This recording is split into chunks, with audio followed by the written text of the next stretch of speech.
Most people imagine space stations as loud, chaotic places, alarms, engines, bustling corridors filled with aliens speaking a dozen languages at once. Station Irene wasn't like that. At least, not in the medical wing. There, everything was quiet by design. Soft lighting adjusted to species-specific comfort ranges. Gravity subtly dampened to reduce strain. Even footsteps sounded muted, absorbed by adaptive flooring.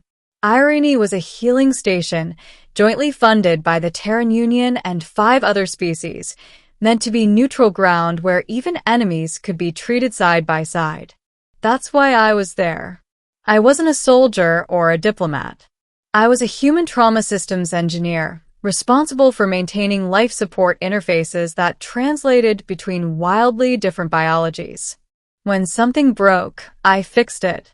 When someone might die because a machine didn't understand their anatomy, I stayed until it did. That night, I was running diagnostics in the A-class critical care wing when I noticed something off. One of the nurses hadn't left her patient's side for nearly 16 hours. She was Kelith, an alien nurse from the Saren Collective. Tall and slender, with opalescent skin that shifted colors based on emotional and physiological states. Saren nurses were famous across the galaxy. Calm. Precise. Emotionally restrained to the point many species thought them cold. Kelith was anything but. Her skin glowed a muted violet, pain, by Saren standards. I paused at the doorway. "You're past your rotation," I said gently. She didn't look at me.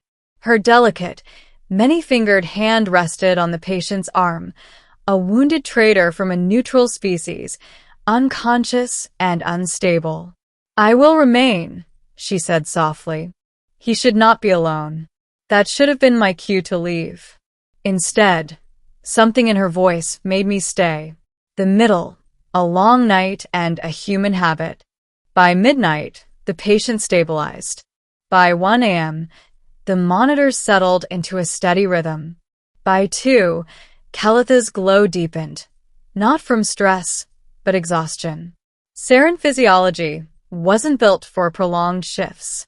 They relied on communal care, rotating emotional burdens as much as physical ones. Yet she stayed.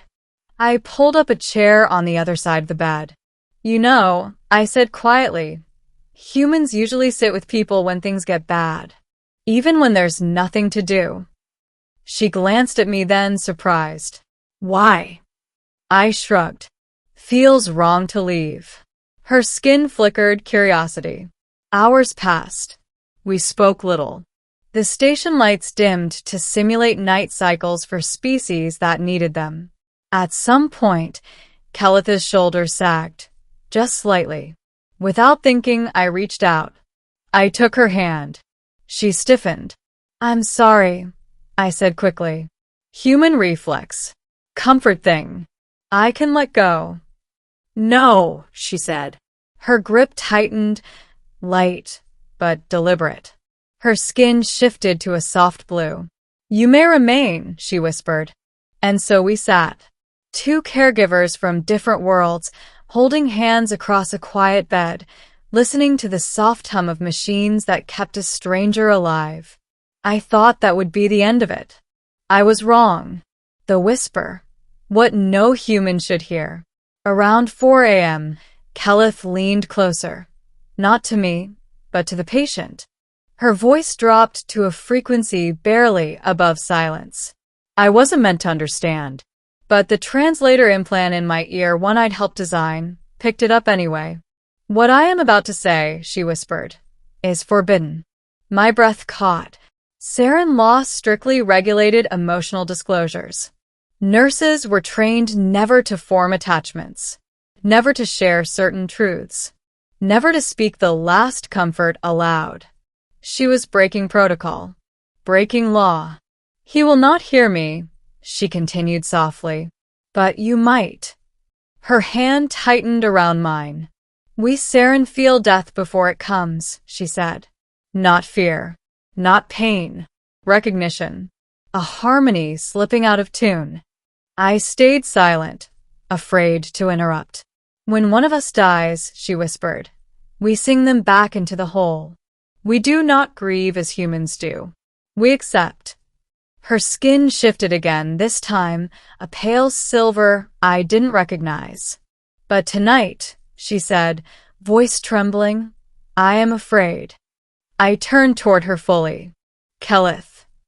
If the collective learns I said this, she continued, I will be removed from care duty, possibly from society. I swallowed. Then you shouldn't. She looked at me. Her eyes reflected the soft station lights like distant stars. I need someone to remember, she said. And humans remember pain differently. I didn't know what to say. So I did the only human thing I could. I squeezed her hand. She took a breath and whispered the truth. There is a signal buried beneath the background radiation of the universe, she said. A pulse older than galaxies. It does not belong to any known species. My heart began to race. We believe it is not a threat, she continued, but a call, a reminder. When beings die, something answers. I stared at her. That's not possible. Her skin glowed faint gold. We have measured it for millennia, she said. And recently it changed. I felt cold. It changed when humans joined the stars. Revelation. Why humans were different. Kelith's voice shook now, emotions breaking through centuries of conditioning. The signal grew louder, she whispered. Clearer. As if something recognized you. My mind reeled. Recognized us how? She hesitated, then spoke the words that would echo through my life forever. Like family. The patient's monitor beeped softly, oblivious. The collective believes humans alter the resonance of the signal, she said. Your grief. Your hope.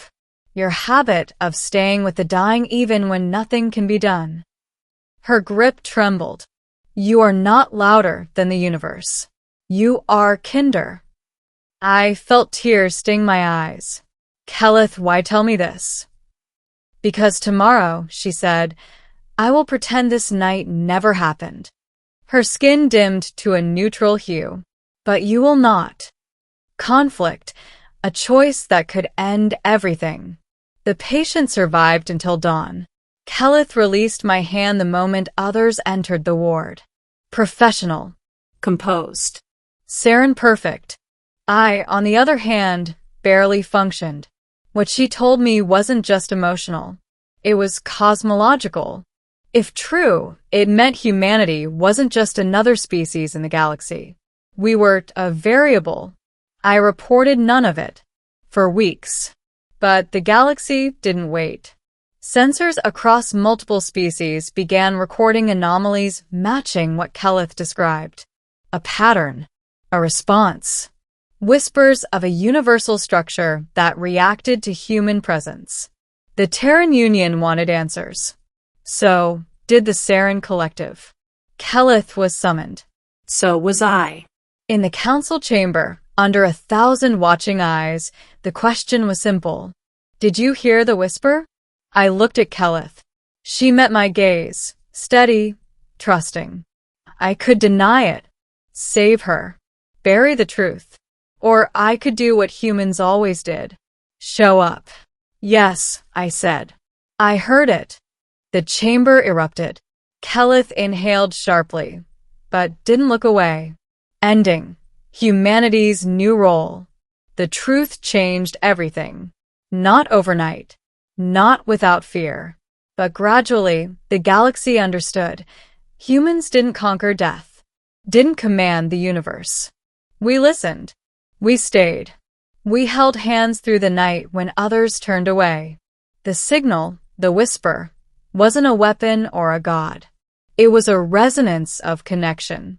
And humanity, through stubborn empathy, amplified it.